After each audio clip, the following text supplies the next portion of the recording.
Good morning and welcome to Deep Dives with New Perspectives with Merrylin, LeBlanc, and Michael Bartlett. Good morning, Merrylin. Good morning, Michael Bartlett. How are you? I'm glad the planets are direct, but I feel like I want to sleep for a week. Yeah, I'm in a somewhat not confused state, but disoriented. Disoriented is That's the a good word way to for put it. it.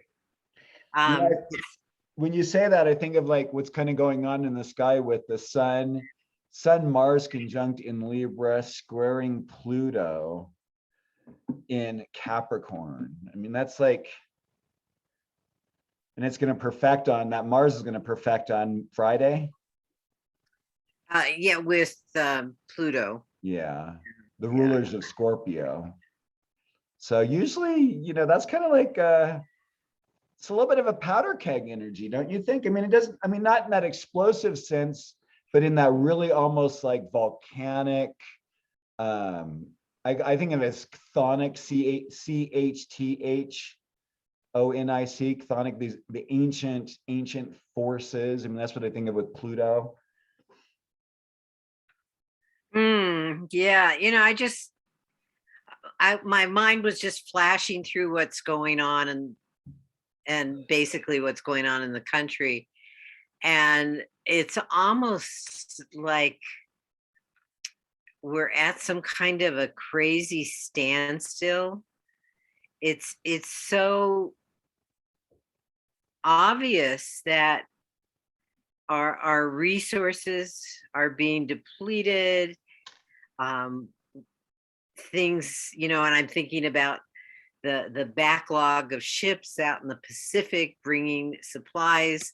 I have a view about that, which is, what better time to bring back those industries that we've outsourced, corporations have outsourced, not necessarily we the people Outsourced to have. other countries, let's be clear, right? Yes, We don't, yes, we've yes, become a country that doesn't produce, we've become a country that simply consumes. exactly, which affects jobs and affects the economy and affects the planet. And so we're talking about Mars and Pluto. It's almost like an extinction going on. And we have scientists telling us, yes, indeed, there are thousands of species that are becoming extinct as we speak, not necessarily visible ones. It's sort of a Plutonic thing, Pluto, the ruler of the underworld, the unseen world. From it's like critters that aren't necessarily visible to the human eye. And so it's a very strange dynamic, and our government seems to be at a standstill. I kind of go in and out of paying attention, but the strange thing about the standstill is it's not really happening based on large groups of people, but on a few individuals, like Mansion and Cinema. It's not it there's something really strange about it. And there's hubris. I mean, this is all Mars and Pluto territory. And also, once again, what are we speaking? We're actually speaking of the third quarter relationship of the sun to Pluto. Happens every year. Third Now quarter, every other year, it's a 2-year cycle. the sun to Pluto happens once a year. Oh, the sun. I was Yeah. thinking Mars. I'm sorry. Mars, exactly. Mars once every 2 years. You're exactly right. So thank you. But so, so these and third quarter relationships are that I didn't know that I didn't know. And, as you were speaking of those things, I'm thinking of also that Pluto is in Capricorn. So we're talking about the individuals who hold power in ways we don't even know. The quiet and the quiet wealth, the quiet power, the ways in which the world is being taken in different directions because of individuals with phenomenal amounts of wealth. I'm thinking like pretty soon, the vast majority of individuals aren't going to, unless something really critically changes, the vast majority of individuals aren't really ever going to own a home. They're going to all be owned by the wealthy, and people are going to be in this renting, you know, this another fiefdom, right? You know, that's Pluto and Capricorn in a sense. Do we want that? I don't think so. You know, then the other aspect with it is, what was the other thing I wrote down?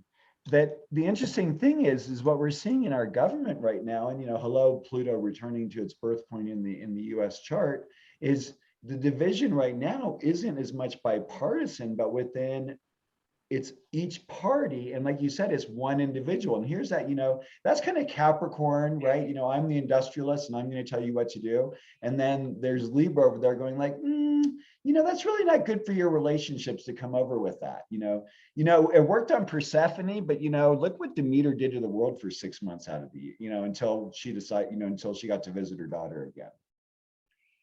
You're just reminding me of the founding of this country. And you know, the battle was among individual landowners.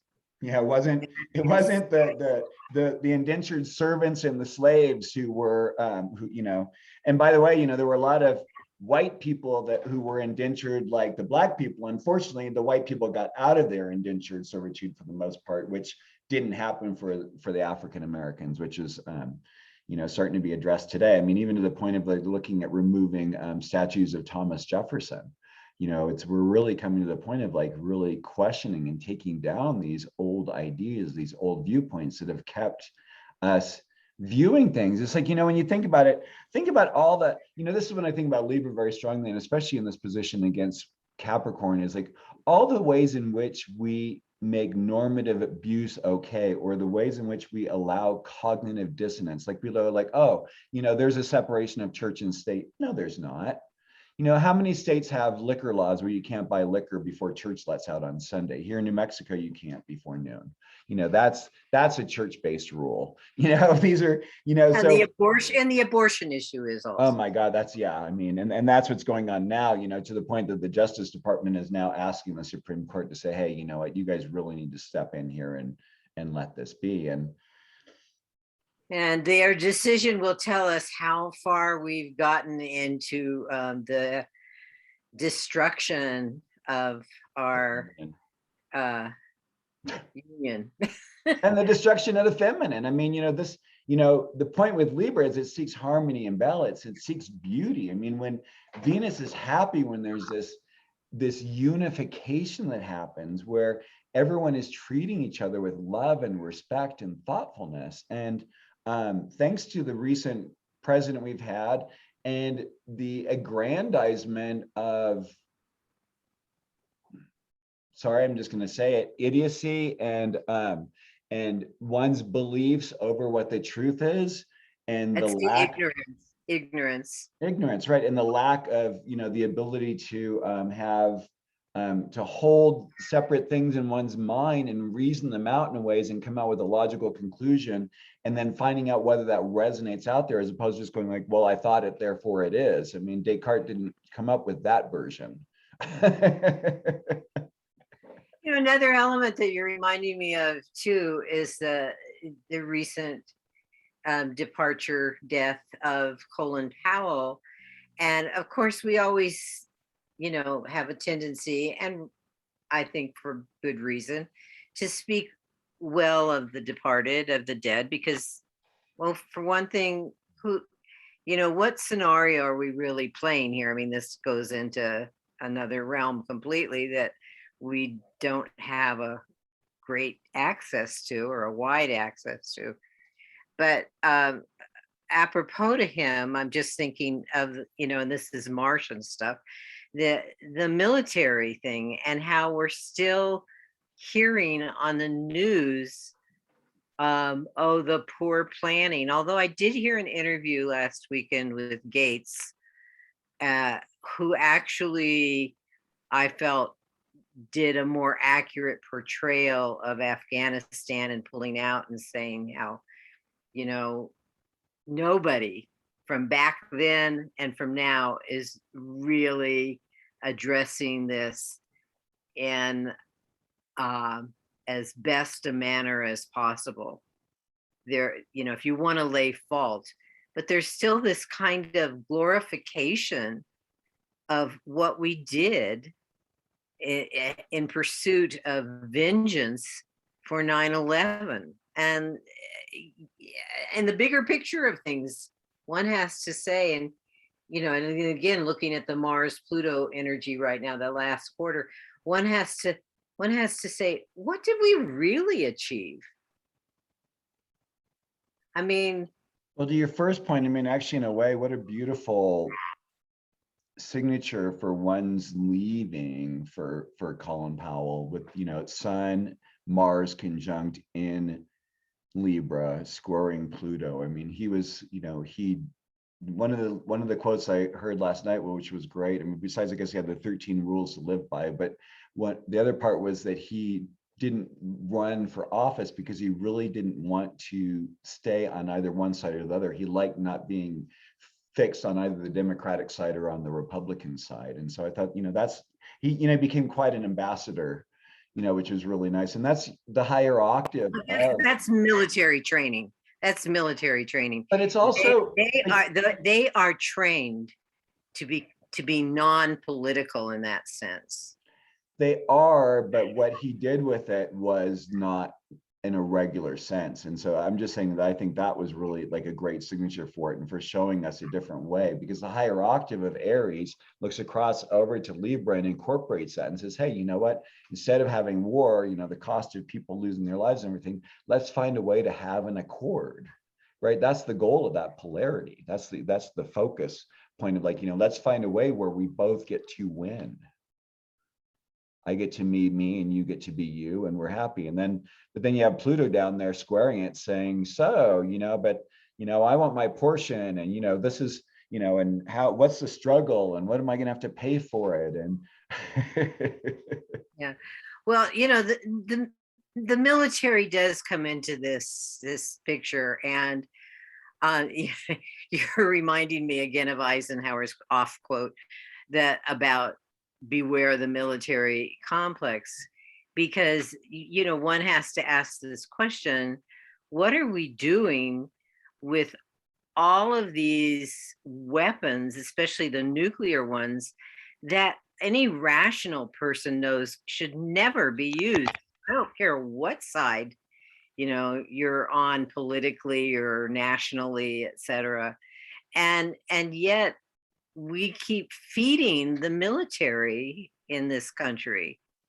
And I know that many people, many individuals, and Colin Powell probably one of them, are there from a sense of duty and honor and so forth. But it's disturbing to me that the whole issue of militarization is very disturbing. And I know that many people go in with a sense of service, a sense of protection, but we're in this 21st century. And it was Steven Pinker, the psychologist, Harvard or Stanford, I forget. No, he's not Stanford, he's in the East Coast. Anyway, one of his books, one of his more current books, and I'm talking to maybe within the last 10 years, he wrote about war being obsolete, and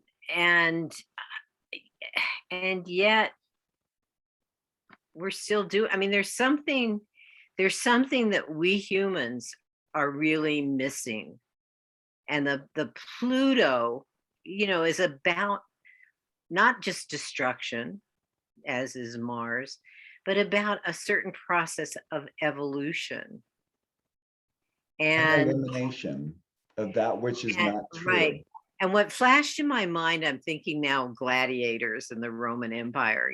They conquered all the surrounding lands and had their empire. And then what did they turn to do? They turned to have this kind of ritualization of war, of, you know, humans versus animals, humans versus each other, as entertainment in the Colosseum. And you know, so there's something, and I don't know, maybe this is the price we pay to be in a duality and to in this, but it's madness. I think it's madness. Well, it's interesting because, you know, a few years ago when I was visiting some friends in Portugal, you know, we were talking about football, or, you know, soccer, we call it here, but there, and he was saying, like, the truth is that soccer is just has taken the place of the gladiatorial games. It's a way to keep the populace occupied. Yeah, well, that's the sport. The it's interesting about, you know, sports, because the most popular sports are those that have that kind of violent ingredient. There are sports that don't, and this is all territory for Mars and Pluto, and where we're going to go with this. I have, you know. So, I mean, I would say, you know, everyone, you know, look forward to, like, this, you know, this coming week. You know, things are probably going to feel a little pressurized. I mean, it's funny, like, I used this statement to Merrylin before we were recording, but it's kind of like the meat in the sandwich, because Mars is applying, which means kind of is approaching that square with Pluto, whereas the sun is already on the other side of it. And in between, in that degree, is where Pluto rests. So it's kind of like the meat in the sandwich. It's like kind of like the force. And since it's the slowest moving of the three, it has the greatest power. Yet we're also talking about our sun, right? The ruler of our solar system, that which gives light to our planet. So it's a very interesting thing. Also, the sun and the Mars are really about our personal desires, about the ways in which we shine out in the world, and ways in which we do things. I know for me, you know, we just had this Mercury retrograde in this, you know, in Libra as well. So it's been this real time of, like, you know, how are we in relationship with other people? What's the right way of being me in relationship to you? You know, am I giving too much of myself away to you? Am I asking too much of you so that I can be in relationship with you? You know, there are a lot of ways we make these contracts. It's these the ways we bind. If there's anything that Pluto does, is Pluto just removes everything. I always like Tom Brady's statement of, for Pluto, the great and terrible simplification.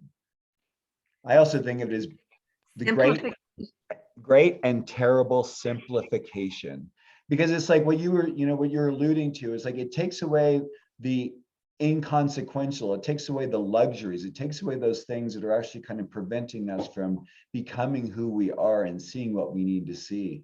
And so during this time period, I think, you know, really look at what your desire is, who you are, and how you want to represent yourself. And also, how are you being fair with other people around you? Are you looking at both sides of the situation? Are you making decisions that are appropriate for everyone around you, or are you just being self-centered? I don't mean you personally, Merrylin. I know that. No, I'm still stuck on simplification, and now, you know.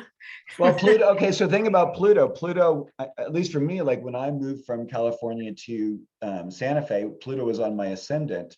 Tom said, you know, just realize that everything that you thought you were is going to be transformed. It's going to be stripped away. You know, I like to think of it as being, with anything with Pluto, as like holding on to something that is radioactive. And the more we're attached to it, the more we're going to lose. But if we let go of it, if we surrender, because I think the key word with Pluto is surrender. If we surrender to the process and say, Pluto, you're going to take whatever you're going to want anyway. It's just my ego that's in the way of what it is. And so it's all whatever you want. Yeah, well, that's the Pluto Scorpio connection of recognizing that one needs to release ego. And you were going through what we call the Pluto square personal Pluto midlife crisis time, which is whatever. The United States will be going through a return, which we have not seen the likes of. We have some people today, because of the irregular cycle of Pluto, who are experiencing a Pluto opposite Pluto. That's something for us to talk about just in and of itself, maybe in another show. That'd be really great because you and I are going to experience it too if we live into our 80s. Right, exactly. There are people who are, who are experiencing it now Exactly. while it's still in the sign of Capricorn, who had Pluto in Cancer. All the fun generation of Pluto and Leo that you were Pluto and Virgo. But I'm Pluto and Leo, and we will be experiencing that in a couple of years. That'll start to affect various people. Yeah, I get to have Pluto over my son in a little bit, and then later on I get to Pluto, if I get to live and be in my 80s, Pluto will have touched every single one of my planets except for Jupiter. How fun. That's one way to look at it. Well, Merrylin, how can people find you? Moonwiseastrology.com. Yeah, all the contact information is there. Moonwiseastrology.com, all one word. And I can be found at Cormichael, Michael, Michael.com. If you guys like what you're seeing here, please hit like, please share with your friends, please subscribe. If you already aren't subscribing, please leave comments, ask us questions. Just two Aquarian Sun, Scorpio Moon individuals talking about the skies and our lives. Have a wonderful day, and thank you so much. Bye for now. Bye.